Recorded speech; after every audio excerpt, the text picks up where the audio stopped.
All right. Well, good afternoon, everyone, and welcome to the Amphitheater Hot Shop here at the Corning Museum of Glass. My name's Eric Goldschmidt, and I am the Properties of Glass and Flameworking Supervisor here at the museum.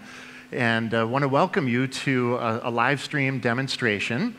And this live stream presentation is going to focus on a portion of our major exhibition for this year. It's called Past, Present, Expanding the Stories of Glass. And the exhibition really focuses on how objects carry stories with them through space, through time, through different cultures, and even how some of those historical stories can tie to contemporary stories as well.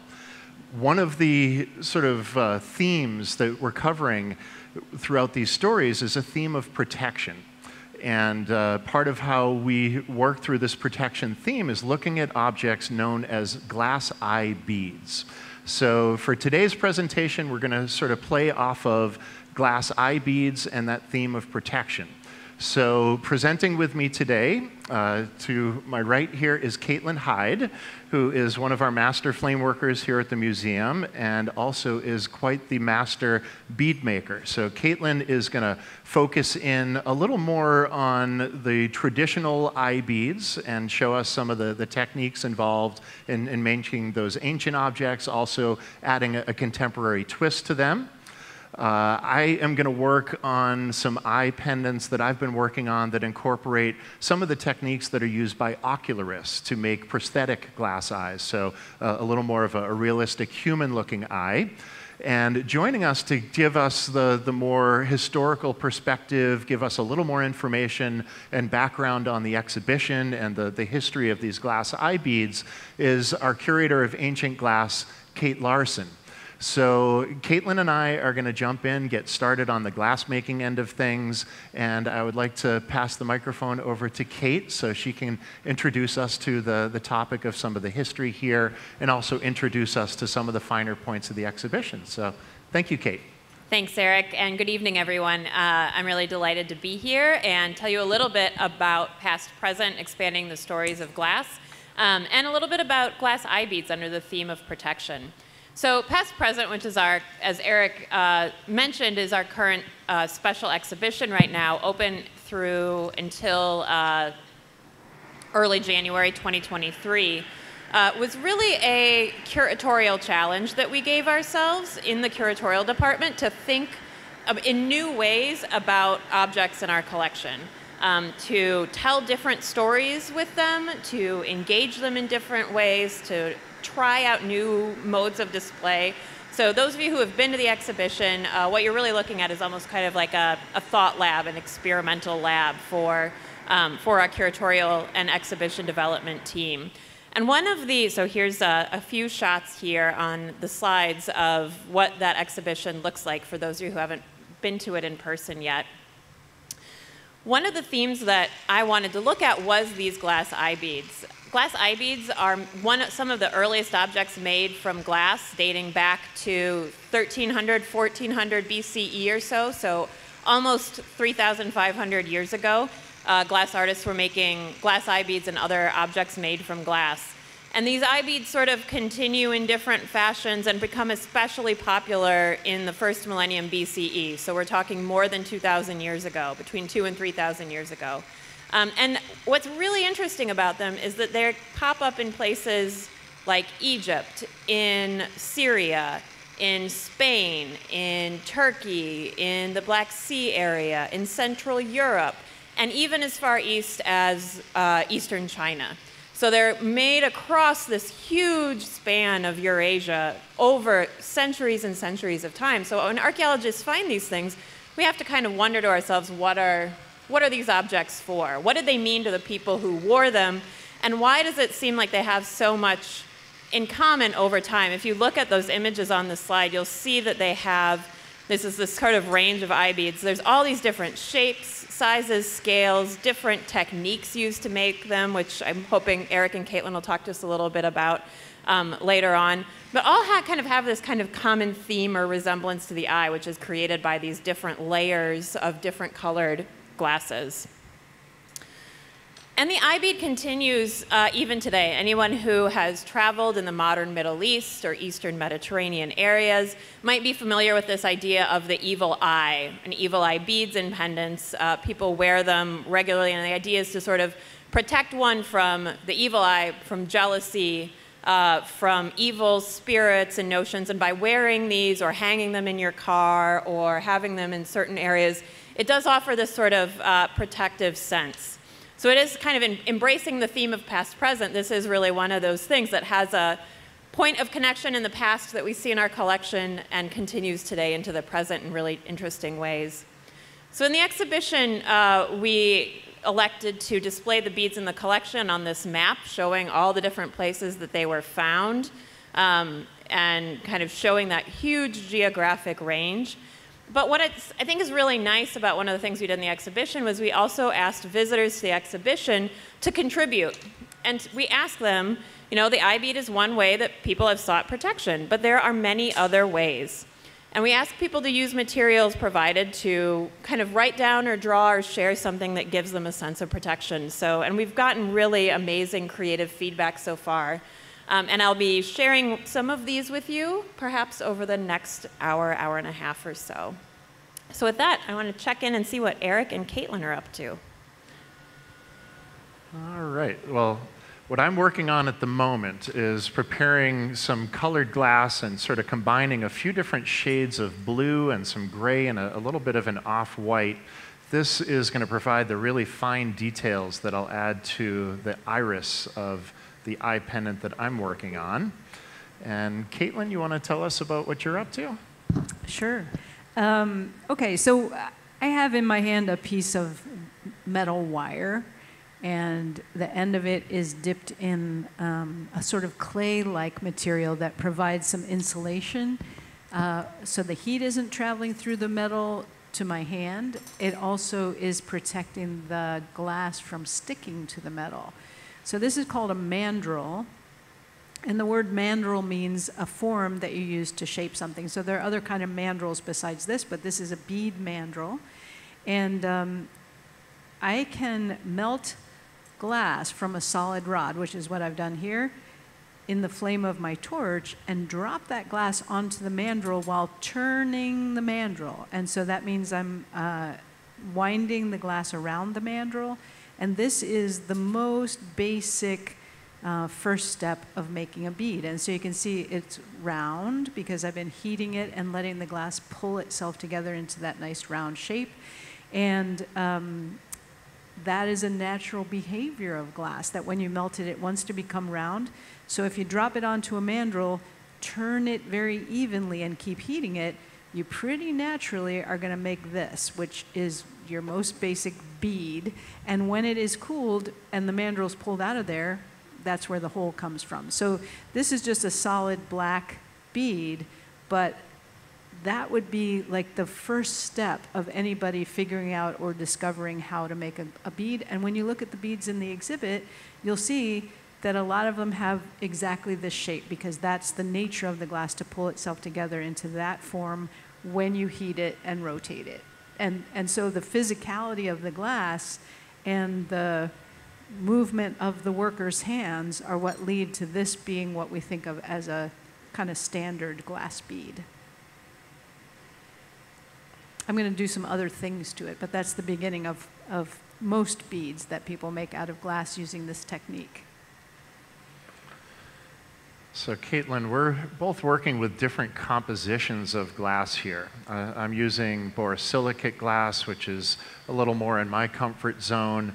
Borosilicate was developed in the late 1800s and the 1890s, actually, initially to be used for making lenses.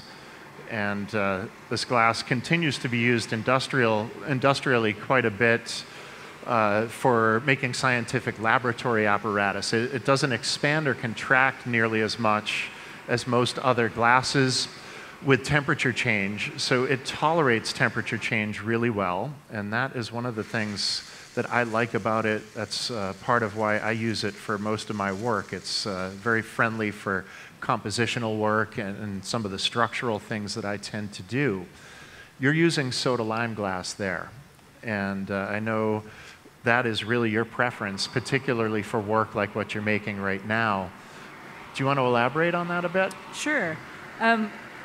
Check out Eric's torch and my torch.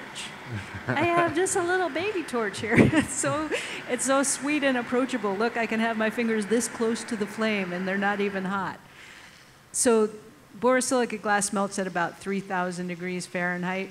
Sodaline glass, which is what I'm using here, melts at about 2,100 degrees Fahrenheit. It's barely hot at all. So it's hot, but it's what we call a soft glass, and borosilicate is what we call a hard glass, and they both have wonderful characteristics that are really great for different situations.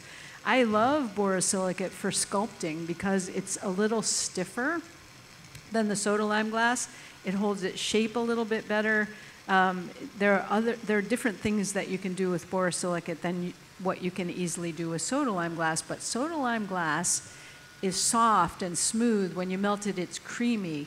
It has beautiful, bright colors, and when it is molten, it flows. And so my feeling about eye beads, because I have been really fascinated by eye beads ever since I started working with glass about 25 years ago, and beads are my original passion that brought me to work with glass in the first place.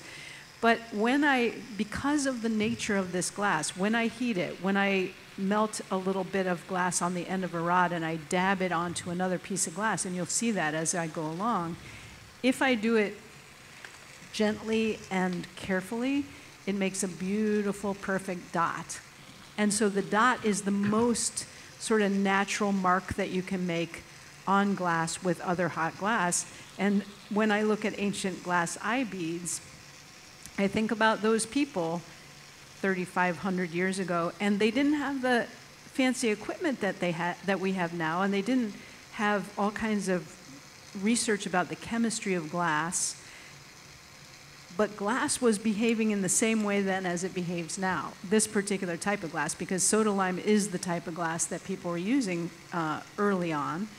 And so I can feel, I was joking with Kate earlier about how I feel like I sort of am channeling ancient glass bead makers, not so much in a mystical way, but in the fact that my physical interaction with this glass is very similar to what somebody was doing a long, long time ago. And every time I put a beautiful dot onto a bead, it makes me really happy. And I bet you it made them really happy too, which is why they put so many dots on them. So, yeah, so borosilicate, soda-lime glass, they're both amazing glasses, and they have different personalities.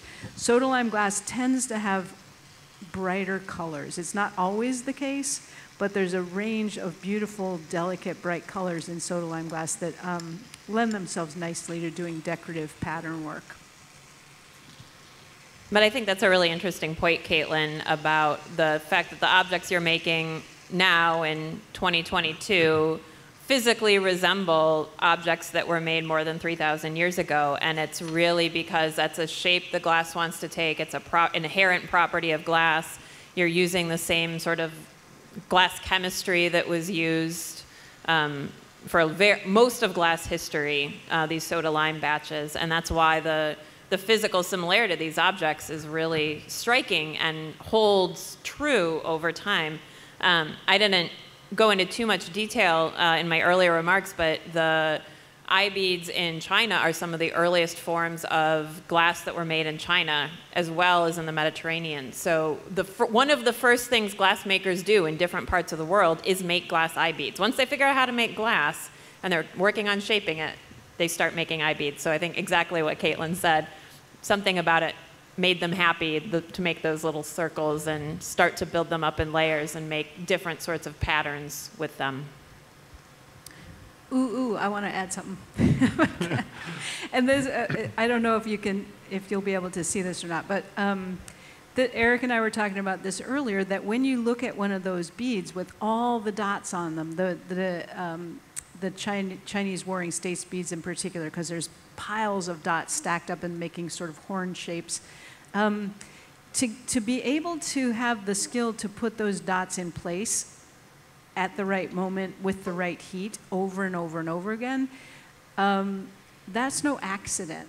You can't sit down and make one of those beads on your first try, or even when you've been working with glass for a really long time. And this is a great example of it. Is I was putting the dots on very carefully, but I miscalculated, and so I have too many dots, and one of them is crowded. And so that is not going to be a beautiful, perfect dot pattern, so I'm going to start over again. So what I know from making beads and putting dots on them is that I'm always aiming to get them as perfect as possible. I know I'm never going to get them perfect, but the fascination and the satisfaction of aiming to get them as perfect as possible keeps me wanting to do more. And that's what I meant about feeling like, you know, this sort of attachment to other people, because it's a kind of, I don't know, a kind of instinctive feeling about interacting with the material that surely other people must have felt too. And so when I see those beads, I think, oh, that's somebody that is like me.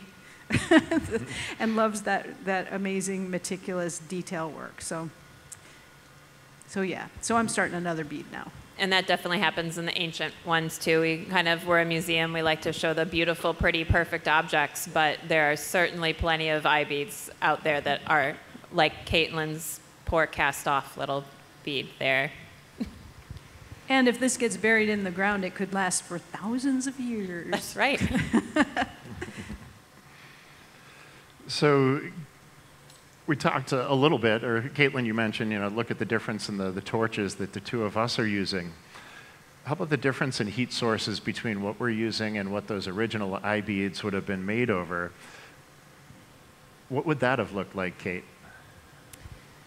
Thanks for asking, Eric. So the main heat source in the ancient world was wood. That's how they used to make glass, make all the other pyrotechnic industries as well. And so that's the heat source. The more interesting or more complicated question to ask is, they didn't have sort of a blowtorch, as you see Eric and Caitlyn using today. So how did they get that sort of focused flame, that directed flame that is allowing Caitlyn and Eric to work in 2,000 plus degrees of temperature? And it seems like they did it by building little beehive-shaped furnaces that were quite small, probably a few feet high, that the glassworker could sit at quite comfortably, and work at that sort of hole that came out of the top of that sort of dome-shaped furnace that had a little hole, would have had a stoking chamber to the side. And we don't have any examples of these furnaces that survive because they're made of materials that decompose over the thousands of years since they were made. But there's been some work in Europe and other places to build some of these furnaces experimentally and demonstrate that you can, in fact, make beads just like the ones that Eric and Caitlyn are making today, using one of these wood-fired furnaces that has just a little opening at the top, and the flames that come out, you get that furnace, you get that fire in the chamber going hot enough, and you'll be able to get temperatures that are hot enough to melt those glasses. I was kicking it back over to Eric, but he was engaged, but yeah. Excellent. Yeah, I think a lot of folks sort of wonder, how do they pull off that sort of detail? And I know as we've looked at pieces in the collections, things like these eye beads, it's just hard to really imagine that any other method would have worked to make some of those details aside from the use of a focused flame. So I think it's very interesting to sort of figure out how they would have produced that and what that would have looked like.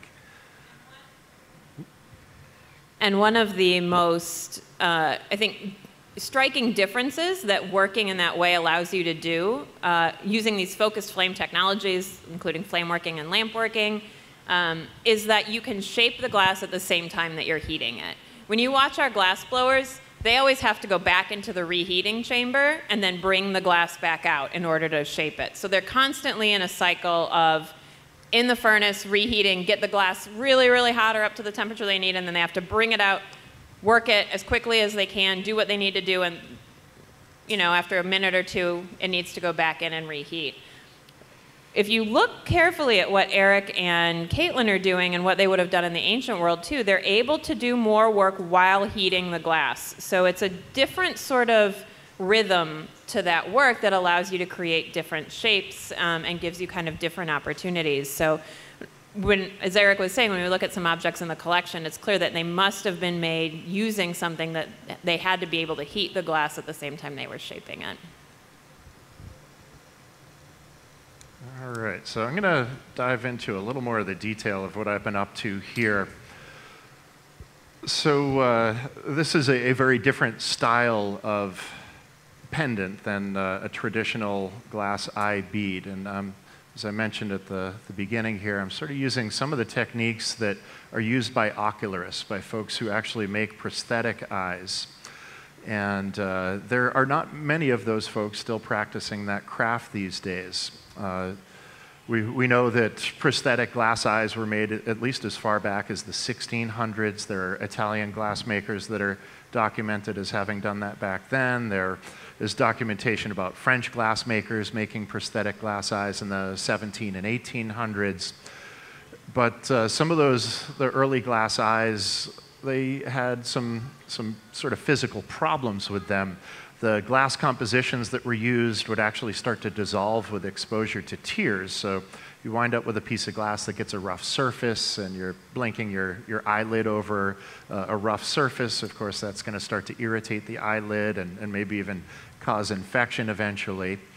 And so in the 1820s, there was a German glassmaker named Ludwig Müller-Urey who worked with a local ophthalmologist in Thuringia, Germany, and really worked to develop, first of all, more realistic looking eyes for prosthetics, but also worked with local glass chemists to develop glass compositions that would work better for the process and work better as a prosthetic. And so by the mid-1800s, German ocularists were really sort of the world experts at that. And that continues to be the case today.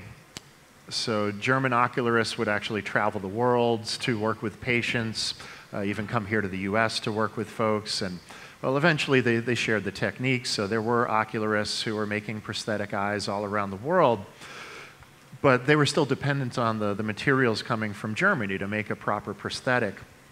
And eventually, World War II breaks out, and materials from Germany aren't available in most of the world. And the US government actually came up with a program to develop a new material for prosthetic eyes. And what they landed on was acrylic.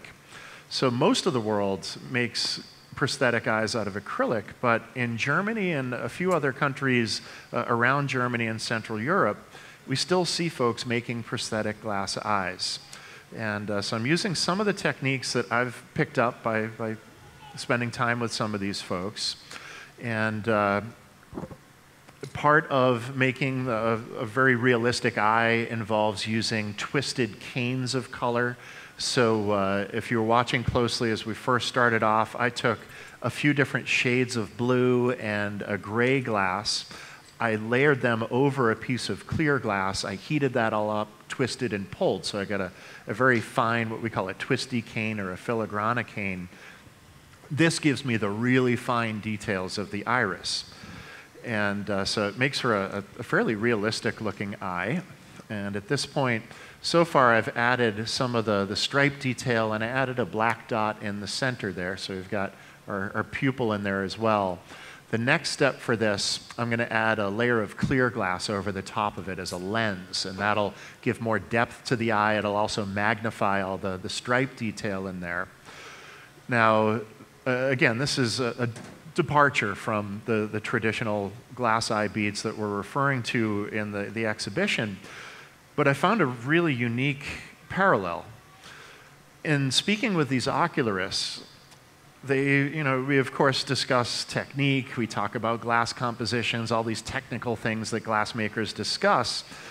But as we got into some of the other aspects of what they do, one of the more interesting stories that I kept hearing from a few different ocularists as far as the sort of the importance of what they do for their patients, part of what they do involves sort of giving a layer of protection to these folks.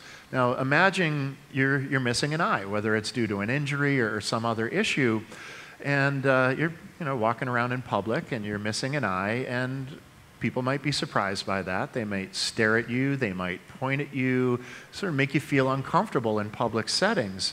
So one of the most important things these ocularists do for their patients is give them something that looks like their real eye and gives them that layer of protection. So when they are in public, they're not singled out, and they're not sort of pointed at or made to feel uncomfortable. So I found that just to be such a unique sort of parallel to the traditional eye beads. So I've been making these for demonstrations lately. Caitlyn and I both do daily demonstrations of different eye beads that we've sort of grown into. And so I've been working on these lately and really sort of enjoyed that parallel and a different sort of story of how objects protect folks. So now I'm just adding some clear glass over the top of the iris. This is, again, going to be the lens. So adding the amount of material I need. I'm going to remove what I don't need, and then I'll work this in. So Caitlyn, what are you up to over there? I'm stacking dots, dots and dots and dots. So when you put a black dot onto a bead and melt it in, it makes a nice black dot. And then if you put a white dot on top of it that's a little bit smaller and melt it in, then you have what looks like a very delicate black ring around your white dot. But we know, because you saw me do it, that it started with the black dot and then the white dot goes on top of it. So the white masks out most of the black, but that can lead to some pretty interesting sort of illusions of delicate pattern. And this is one of the things I love about working with pattern in glass, is that you're always working with the natural behavior of the glass, and the more familiar with it you get, the more you can guide it. You can't really make glass do something it's not going to do, but the things that it does are so interesting. So by heating the end of this tiny little piece of glass, we call this a stringer, by heating it just at the edge of the flame and melting it and putting it on at a 90-degree angle, I can put a very precise white dot on top of a very precise black dot, and I can keep stacking them up until I get a whole amazing pattern of bullseye sort of stripes, and I can melt them in, or I can melt them in only partially. And if you look at the ancient Warring States beads from China, you'll see that the dots are stacked in such a way that they make bullseye patterns, but also in a way where they're allowed to stack up and build structure. So those are called horned beads, because they have parts sticking out that look like horns. So that's what I'm doing, is adding as many dots as I can, as carefully as I can. And I actually have a question for Kate about the history of glass, because when we talk about not exactly knowing what equipment people are using to do this kind of work, it makes me wonder, in ancient times, do you think that people really distinguished between techniques? These days we talk about lamp work as if it's something different than furnace work, but would it have been? Especially because those little beehive furnaces sound just like a bigger furnace, right?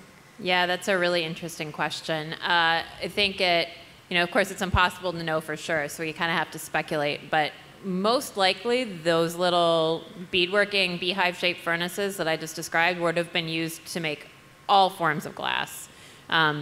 Perhaps until as late as glass blowing starts. So in almost about 2,000 years ago, when glass blowing starts, when they do start to develop, and we know by the 1st century CE or so, they're using a traditional glass, what we would think of as a glass blowing furnace, where just as is sitting behind me, you have to move the glass in and out of the heating chamber in order to blow it and work it. And in fact, there's some, this will make all the bead workers in the audience and online very happy that there's some idea that glass blowing was perhaps even invented by bead makers and flame workers because the techniques are so related, and that there wasn't necessarily a division between that we think of in such a strict way between flame working and furnace working, because everybody was using the same materials and operating in the same ways. That definitely makes sense to me. I would imagine at a certain point, folks were probably just psyched to have a heat source that would soften glass so they could do something with it, and yeah, just sort of be thankful for that and figure out how to manipulate the glass around what they had.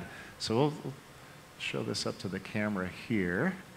If you guys can capture the details, you sort of see the level of detail we start creating on these. How do we show that best to the camera? There we go. Yeah, so just sort of adding the twisty cane gives me a whole bunch of fine detail. As we add the clear over it, we get that nice lensing effect to it. So the next step I'm going to go through here, I'm actually going to add some blood vessels to this.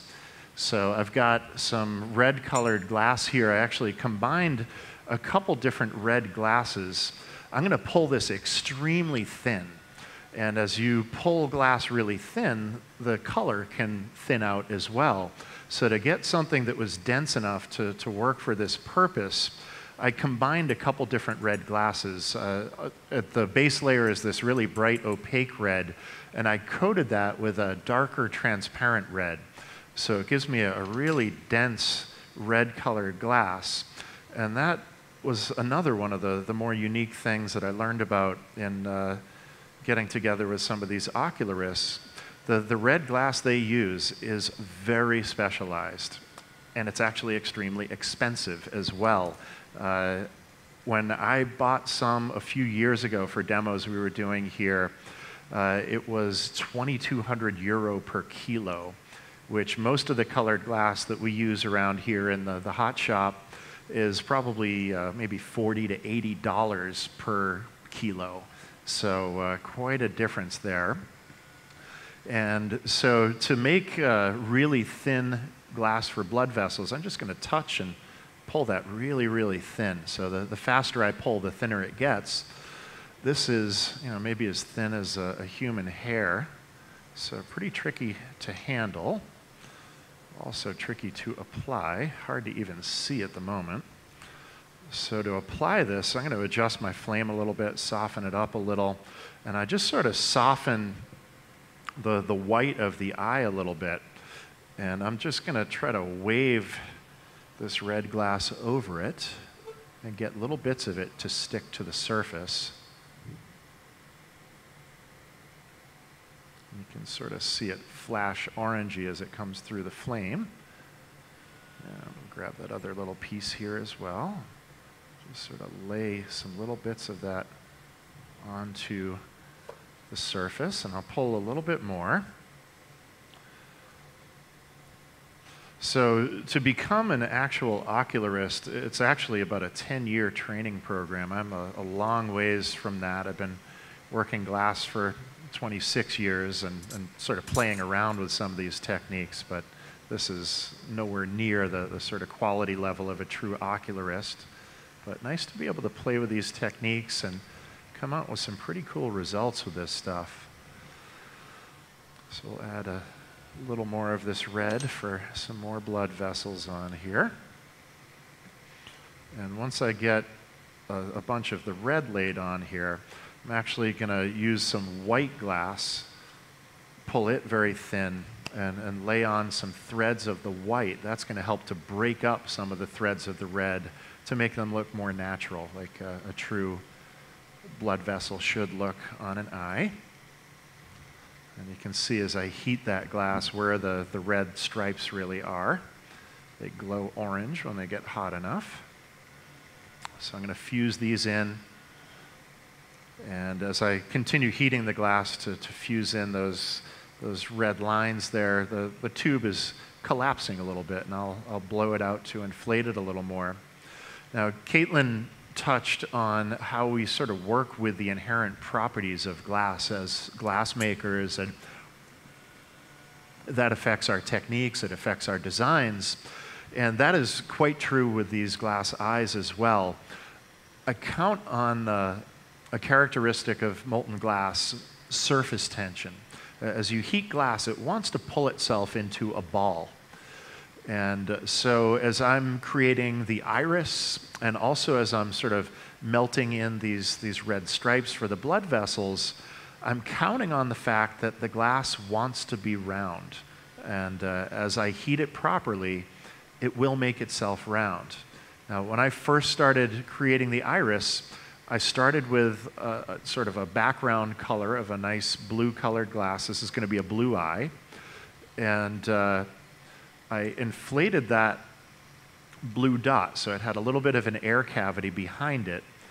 And then as I laid the stripes onto it, I reheated it after the stripes were on, and I allowed the glass to collapse on itself, knowing that it was going to pull itself into the shape that I needed, just naturally using its inherent properties. So we really do play off of sort of those inherent properties and qualities of glass all the time, and it certainly makes sense that in ancient times they most certainly would have done that as well. All right, so we've got some blood vessels on there, and I'll use some of this white glass to break some of that up, give it a more natural look. What are you up to there, Caitlin? Looks like some shaping going on. Yep, starting another bead. I made one with a bunch of dots on it, just to sort of give the idea of how those dots can be stacked and either melted in or left standing. And then I thought I would make another bead with stripes on it, because that's not what we see in the eye beads, but it uses the exact same characteristics of the glass, and allows for another interesting kind of pattern effect. When I'm shaping solid glass like this, I really tend to think of it as being very similar to clay. And you can kind of see that as this is a graphite marver paddle that I'm holding, and I'm carefully softening part of the glass and then pressing and rolling it to shape it. And it's, of course, too hot to touch it with my fingers, but I'm still having that same kind of interaction as if you were rolling out a piece of dough or a piece of clay, only that I have to use tools and the heat and gravity to do that shaping rather than my bare hands. And so I can, at the beginning I was showing you how the glass will tend to make a nice rounded shape, but by selectively heating different parts and gently moving the glass, I can get it into a nice oval shape or a nice long cylinder shape just by carefully heating and adjusting.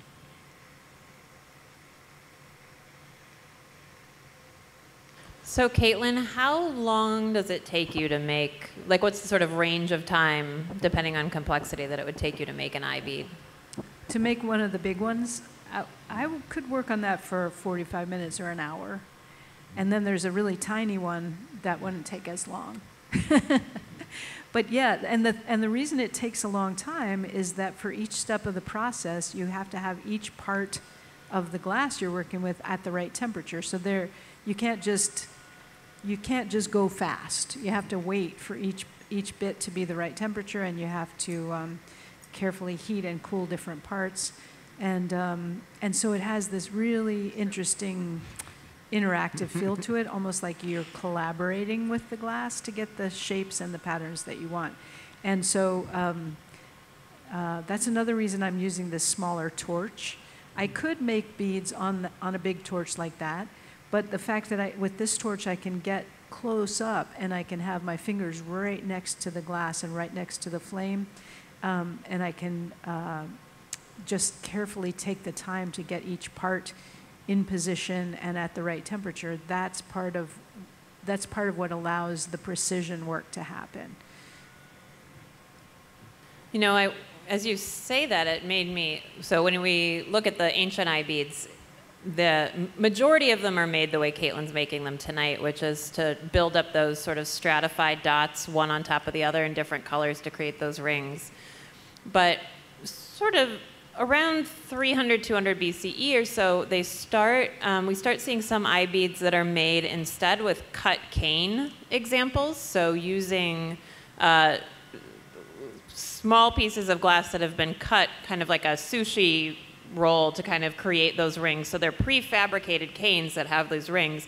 And I'm wondering if it seems like that might take longer, but as Caitlyn was talking, I wonder if that actually might be a shortcut because you've essentially pre-made all your eyes and then you just can stick them onto the surface of your bead and you've already got your eye, and it's actually a little bit quicker and more efficient to only make one long cane and cut it into sections, and then you can apply it to multiple beads at a time. I'd always thought of those cane eye beads as more fancy, but maybe they were actually less fancy because they don't have that same kind of handwork. Yeah, what if you're a master bead maker and you have some assistants and you want to make more beads, so you set it up so that they don't have to be quite as skilled with the dots, but they could make the bead shapes and put them on there. Right, then you've only got the one more skilled person who's making those canes and can kind of mass produce a little bit more effectively. That would certainly make sense. So we talked a little bit about how glass wants to be round for dots or even for hollow forms. I wanted this eye to be oval, so I just adjusted the way I heated. So by heating one side and then opposite side and sort of going back and forth, again, sort of playing off the natural tendencies of the glass, if I heat up opposite sides more than the space in between, then when I go to blow in, those opposite sides that are hotter are going to give me more of an oval shape. The glass will just move more on those ends. So again, just everything we do sort of plays off of the natural characteristics of glass, and it certainly makes plenty of sense that when humans were first starting to play with glass, they would certainly have to work off of those natural tendencies of the material. So I'm going to start adding eyelids to this. I'm going to start sort of finishing this into a pendant form, straying away from just the round eye form, and now adding some brown glass for eyelids on here. So I'll continue to shape this up, and as I'm adding this brown glass, I've got to make sure it fuses properly to the white glass. So to do that, I need to make sure both pieces of glass are hot enough to really fuse. So I watch the glow of the glass to judge that, trying to get the brown glass so hot it almost glows white hot as I'm applying it to the white glass. And at that point, this glass is close to 3,000 Fahrenheit, about as soft as honey.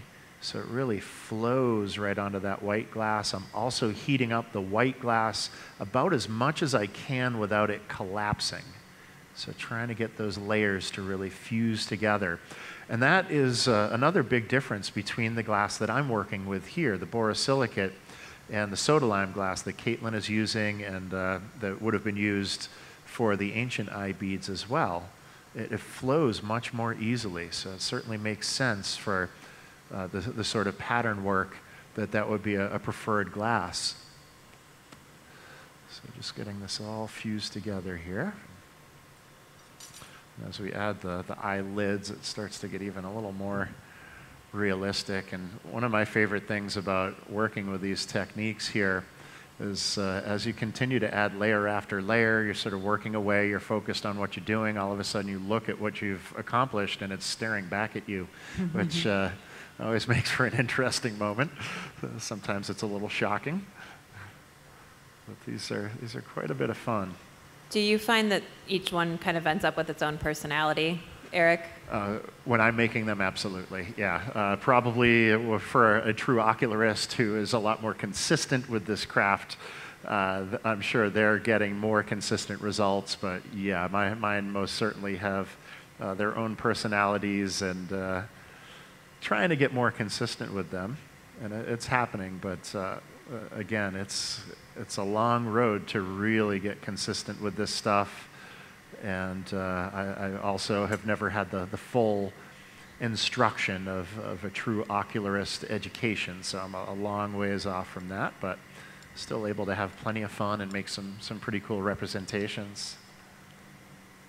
So I'm just building up some layers here, building a little more relief to the eye socket. And as I go along, I've got to make sure the layers of glass are really fusing properly. And then another issue I need to watch out for, particularly with this glass, that Caitlyn probably doesn't need to watch out for as much with the Sodaline glass. I can't leave really sharp, acute angles where different parts come together. As glass is heated, it swells or expands a little bit. As it cools, it sort of contracts or shrinks. So if I leave really sharp, acute angles, as the glass cools and contracts, it actually pulls apart in those angles and it cracks. And that crack will run through other areas of the piece when that happens as well. So as I go along, I'm looking for these angles and trying to see if anything needs extra attention. So that's why I'm going around here with this little needle of a flame, just trying to get all those layers really fused, make sure I've sort of melted out any potentially sketchy angles in there. And yeah, it looks like we've got those worked in. I'm going to add one more layer to the upper eyelid.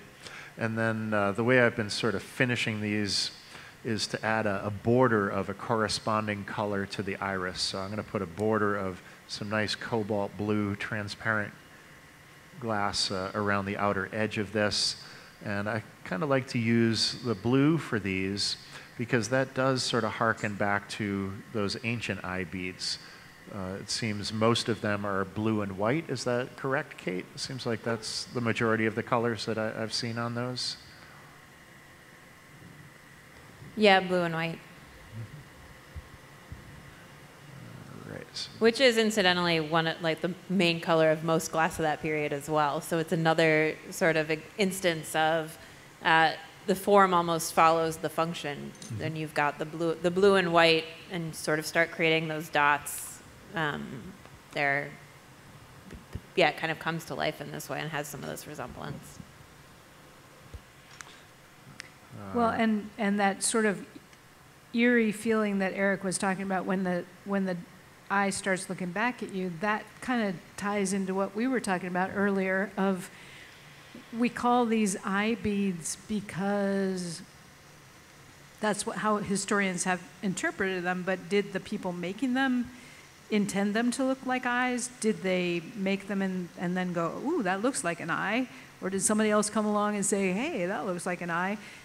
We don't really know the answer to that, but they certainly, the dots are certainly appealing, and we are kind of hardwired to respond to things that look like eyes, even if it's as simple as just a black dot inside of a white dot. So that, I think that's really interesting too.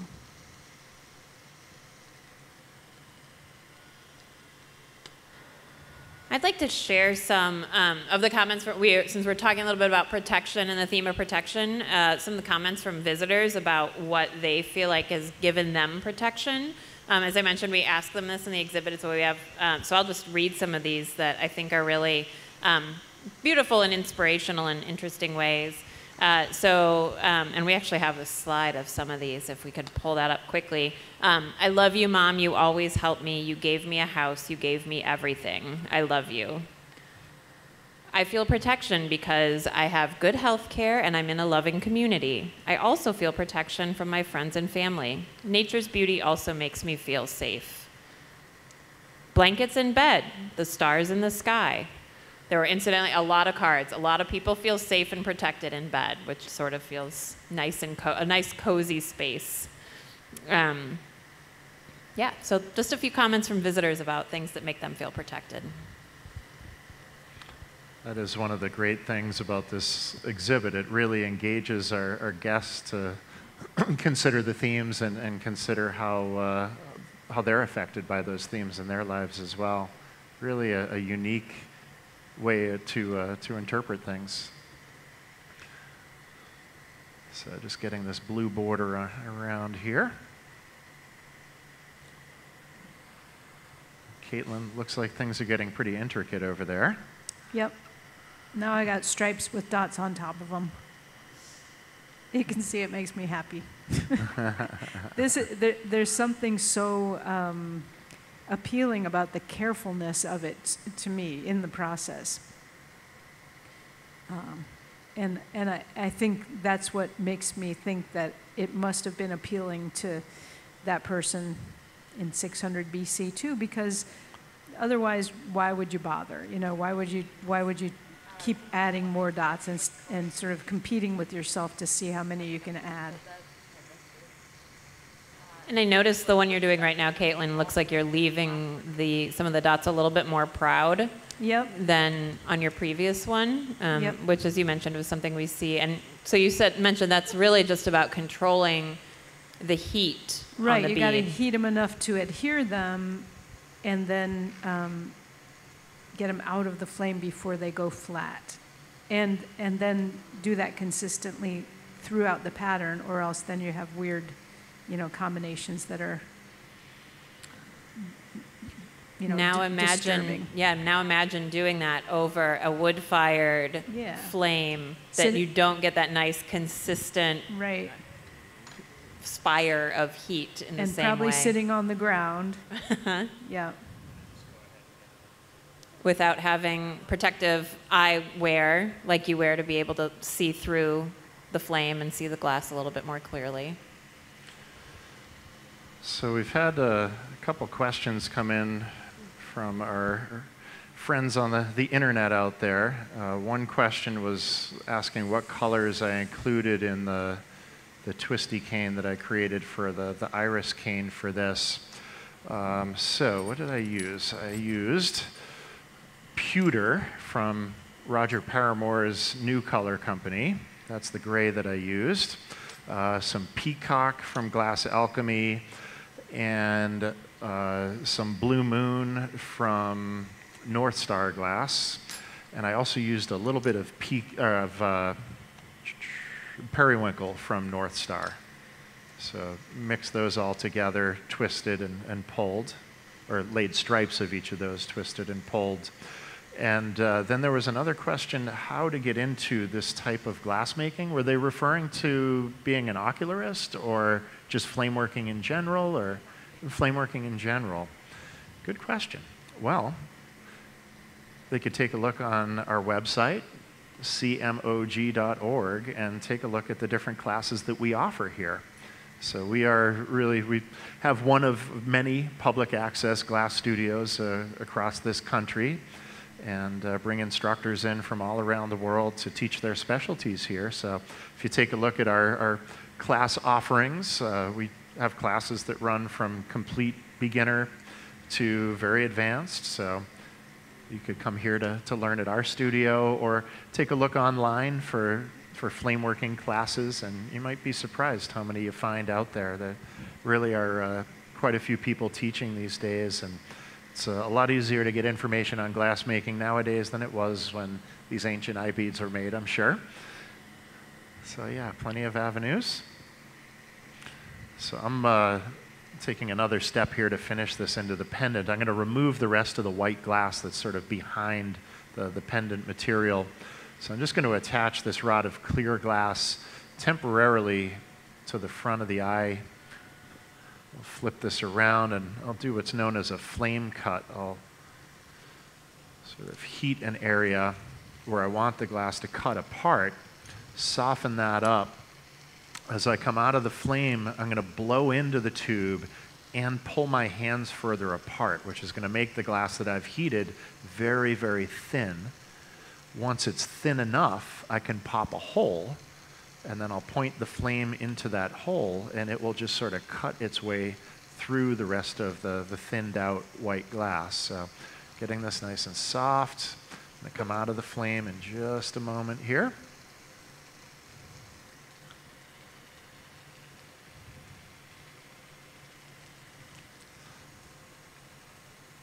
And we'll pop a hole. I'll just heat one spot and blow in.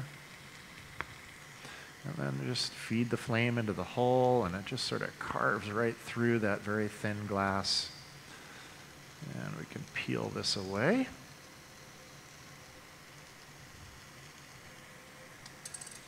And I'm going to neaten up the back side of the form here. Then I'll add a loop on it so it can be worn as a pendant. So I'll have a loop on there.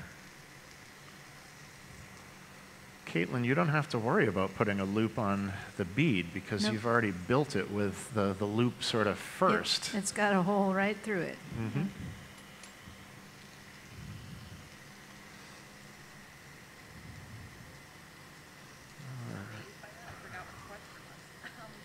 Someone was asking about annealing for glass objects this small. Okay, so there's another question from the web for annealing objects this small. Well, they do still need to be fully annealed. Now, what annealing is the even cooling of a piece of glass. I've sort of referenced how glass expands as it's heated and contracts as it cools. Well, if you cool a piece too unevenly, it cracks. It goes through what we call thermal shock, and it cracks because the surface is going to cool faster than the core. It tries to shrink, but the core won't let it shrink properly, so it cracks. So to anneal glass, we typically put it in an oven and control the cooling of the oven. We cool the oven slowly enough that the glass cools uniformly from the core out to the surface and from one end to the other. So, Caitlyn, what sort of annealing cycle do you use for beads like what you're making there? Yeah, good question. And in case anybody was watching and seeing that I'm just laying the beads on the table, that's not because they don't need to be annealed. It's because they are going to be sacrificial beads. Since they're not being annealed, they will crack. But I'm more concerned about showing you process than getting a finished bead in this situation. So for Sodaline glass, I typically anneal my beads at 950 degrees Fahrenheit.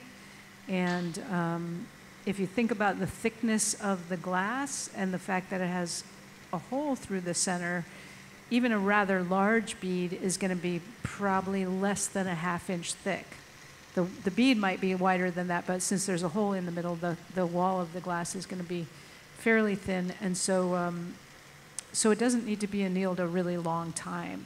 But you get it to the annealing temperature, you hold it there for 15 to 30 minutes is what I do, and then cool it slowly enough that you get it down to what's called the strain temperature, or below the strain temperature, and that's about 750.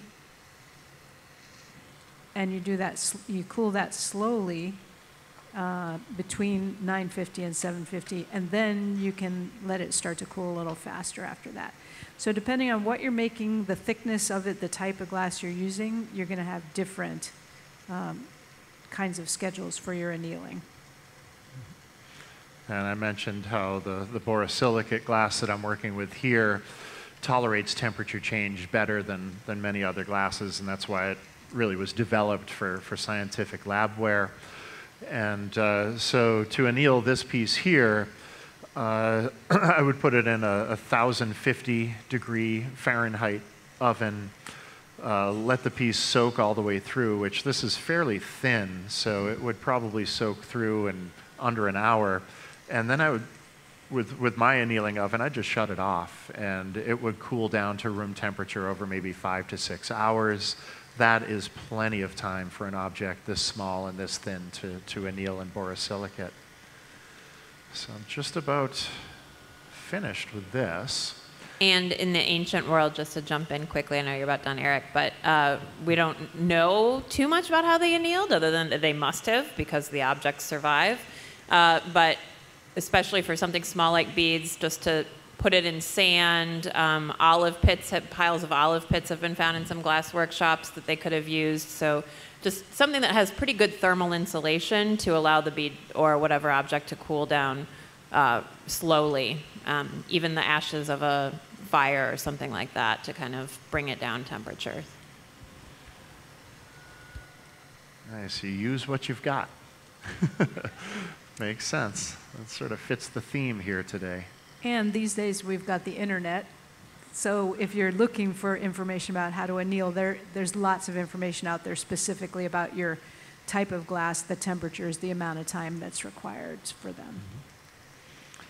All righty. Well, Caitlyn, it looks like you just finished off that most recent bead Yep. there. I am crazy, just about crazy done. pile of dots. Oh, oh wow. My goodness. Yeah, you're But going. it's dots on dots on. Dots on dots on dots, yep. Wow. On top of stripes. That looks incredible. Beautiful. Well, you know, we have just about hit our 1 hour mark here. And I'm going to tap this guy off of this punty rod here. We'll get that out of the way and sort of fire polish the front of this. And maybe we could do some quick close-up shots of what we've both produced here. We'll set that on the table if that works for you, Dan, to get a tight shot. And as that cools, you'll see the colors a little better. And it's been a real pleasure sort of talking about past, present, talking about different forms of eyes in glass, glass eye beads, and traditions, and the way glass tends to work and how it lends itself to different types of objects. And yeah, I want to thank you, Kate, for joining us and adding your scholarly perspective to all of this. And Caitlyn, thank you so much for adding your perspective as a maker, and particularly someone who's so specialized with bead making. My pleasure. And we are going to wrap it up for now. We thank our audience for tuning in. Thanks for being here. And thank you all very much. Thank you from the Corning Museum of Glass.